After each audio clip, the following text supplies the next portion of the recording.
en ces jours-là, je relèverai la hutte branlante de David. Je réparerai ses brèches. Je relèverai ses ruines. Je la rebâtirai comme au jour d'autrefois. Il y a des gens qui ont besoin de restauration.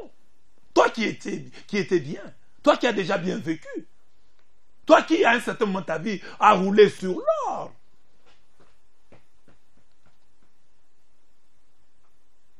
Tu as vu quand même le bonheur. Tu as déjà vu, tu as déjà touché à l'argent. Tu avais même une maison que tu as vendue. Alors, c'est à toi que s'adresse cette parole.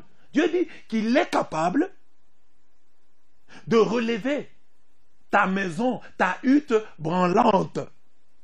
Il est capable de réparer tes brèches. Il est capable de relever tes ruines. Cette promesse est faite pour toi. Prends-la au sérieux. J'ai dit toujours que les promesses de Dieu sont les lieux de sa littéralité. C'est là qu'il faut prendre Dieu au mot. Ne blaguons pas. Quand il y a une promesse, prenons Dieu au mot. Et j'ai dit littéralement. Quand il dit je vais rebâtir, il va rebâtir. Il va restaurer. Et c'est le même Dieu qui dit, à moi l'argent, à moi l'or, la gloire de ce deuxième temple sera plus grande que celle du premier. Agé 2, 8 à 9. Ne laissons pas le temps réhabiliter, restaurer nos vies. Laissons ce travail à Dieu, qui veut passer par notre prière insistante, qui veut passer par notre jeûne insistant pour nous restaurer. Restaurer la joie que nous avions autrefois, que nous avons perdue. Restaurer l'autorité que nous avions autrefois et que nous avons perdue. Nous redonner tout ce que nous avons perdu avec la gloire en plus. Car il dit, la gloire de ce deuxième temple sera plus grande que celle du premier. Dieu peut te restaurer. Cette parole n'est pas une parole en l'air. Prends-la au sérieux. Elle est pour toi. Et Dieu dit, la deuxième promesse, la promesse de la vitesse. Il dit ici, Amos, chapitre 9, verset 13a, il dit, voici venir des jours, oracle de Yahweh, où se suivront de près laboureurs et moissonneurs. Celui qui foule les raisins et celui qui répand la semence. Ils vont se suivre de près. Ça veut dire que tu n'auras pas à attendre, parce que généralement on attend. Entre le moment où on laboure et le moment où on moissonne, il y a un temps qui doit passer, qui nous demande de la patience. Mais ici Dieu dit, les jours vont venir. Et c'est aujourd'hui, si tu crois en cette parole, les jours vont venir où le laboureur et le moissonneur marcheront ensemble, se suivront de près. Les jours vont venir où celui qui foule les raisins et celui qui répand la semence marcheront ensemble, se suivront de près.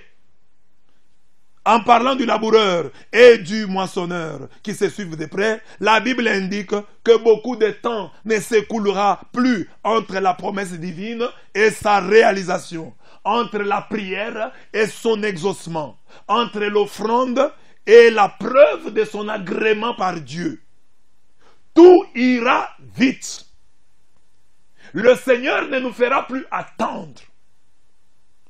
Si nous le connaissions déjà comme le Dieu de l'escalier, il promet de se révéler, de se manifester comme celui de l'ascenseur. Et tu as besoin de ce Dieu de l'ascenseur. Il y a des domaines de la vie où nous avons besoin de l'escalier de Dieu. Mais il y a des domaines de la vie, vu la brièveté de la vie, mon frère, ma soeur, tu as besoin de la vitesse. Tu as 33 ans, 34 ans, 40 ans. 33 ans, tu n'as pas encore de mariage. Et tu veux le mariage. Il y en a qui ne veulent pas. Mais toi, tu veux le mariage. Et il n'arrive, il ne vient pas. Pourquoi? Que laboureur et le moissonneur se suivent dans ta vie. Dieu te donne. Tu as commis certainement des erreurs. Des hommes venaient pour t'épouser. Tu les chassais, tu pensais que tu avais tout le temps. C'est déjà un péché commis. Mais Dieu veut te pardonner. Crois en cette promesse. Et comporte-toi conformément à la parole de ce jour. Parce qu'aujourd'hui, Dieu te dit, la promesse est une grossesse. Et une grossesse a ses interdits. Une grossesse a ses pratiques, ses exigences. Et parmi les exigences de la grossesse chez Dieu, c'est la prière. Notamment la prière en mode insistance, c'est-à-dire le jeûne.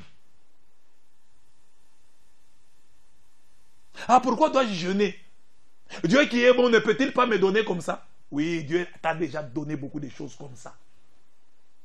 Mais Dieu ne veut pas créer des enfants gâtés. Voilà pourquoi il veut que tu saches la valeur du mariage, la valeur de l'enfant. Parce qu'il y a 2 femmes dans la Bible. Pénina, elle avait des enfants. Elle les a eus, sans les avoir demandés. Oui, elle les a eus. Mais Anna, la future maman de Samuel, elle a prié pour obtenir son fils. Et quand elle l'a eu, elle lui a donné un nom. Je l'ai demandé à l'Éternel. Samuel, c'est la signification de ce nom-là. Je l'ai demandé à l'Éternel. C'est le fruit de mes prières. Et je pense que Anne regardait autrement son enfant. Connaissait le prix de l'enfant. Plus que Pénina. Nous voyons beaucoup de Pénina dans notre vie. Ces femmes qui ont des enfants, qui les abandonnent, qui les tuent par l'avortement. Parce que c'est facile pour elles. Mais demande à une femme qui n'a pas d'enfant, demande-lui d'avorter. Elle en connaît la valeur. Quand elle a une grossesse, c'est une grossesse précieuse. On peut lui demander de rester à la maison, elle va rester, elle ne va pas bouger, ne bouge pas. On peut lui demander de rester à l'hôpital 6 mois, elle va accepter parce qu'elle tient à avoir cet enfant. Regardez les filles là qui tombent grosses quand elles sont chez elles. C'est qu'elles font pour d'abord cacher la grossesse. Elles portent des trucs et des trucs au risque d'étouffer l'enfant pour cacher la grossesse. Parce qu'elles n'en connaissent pas le prix. Mais la femme qui a fait autant d'années sans avoir d'enfant, quand on lui dit qu'elle a conçu, quelle joie, quelle précaution. C'est ça. Dieu veut, il sait que dans beaucoup de domaines, nous ne connaissons pas la valeur de la grâce, le prix de la grâce. C'est ainsi qu'il veut que dans d'autres, parce que c'est un père éducateur, c'est un père formateur. Il ne veut pas faire de nous des enfants gâtés. Il veut que dans d'autres domaines de la vie, nous puissions obtenir sa grâce, mais en payant un prix. Et ce prix, c'est aussi une grâce, mais je ne sais pas comment expliquer ça. Parce que même le jeûne, c'est aussi une grâce de Dieu. Mais c'est une grâce en sens que, oui, c'est Dieu qui nous donne la force de jeûner. Mais il y a aussi notre volonté qui doit être engagée. Dieu, ce matin, nous a donné l'oxygène. Nous ne l'avons pas demandé. La couche d'ozone, là, elle est là. Personne n'a demandé, n'a prié pour elle. N'a jeûné pour que cette couche d'ozone soit là, que nous soyons en paix. Non, personne n'a prié pour ça. Mais Dieu nous a donné. Mais il y a des choses dans ta vie où Dieu veut que tu demandes. Que tu jeûnes. Que tu te sacrifies. Et c'est pour ton bien, ce n'est pas tellement pour lui, c'est pour ton bien, pour que tu en connaisses la valeur, pour qu'une fois la grâce en ta possession, tu ne puisses pas blaguer avec, tu ne puisses pas t'habituer à elle. Ne t'habitue pas à la grâce. Et une de voix, pour ne pas nous habituer à la grâce, c'est la prière. Parce que quand vous avez prié, quand vous avez jeûné, pour obtenir quelque chose, vous en connaissez quelque part la valeur. Et vous n'allez pas blaguer avec cette grâce. La vitesse. Dieu demande cela.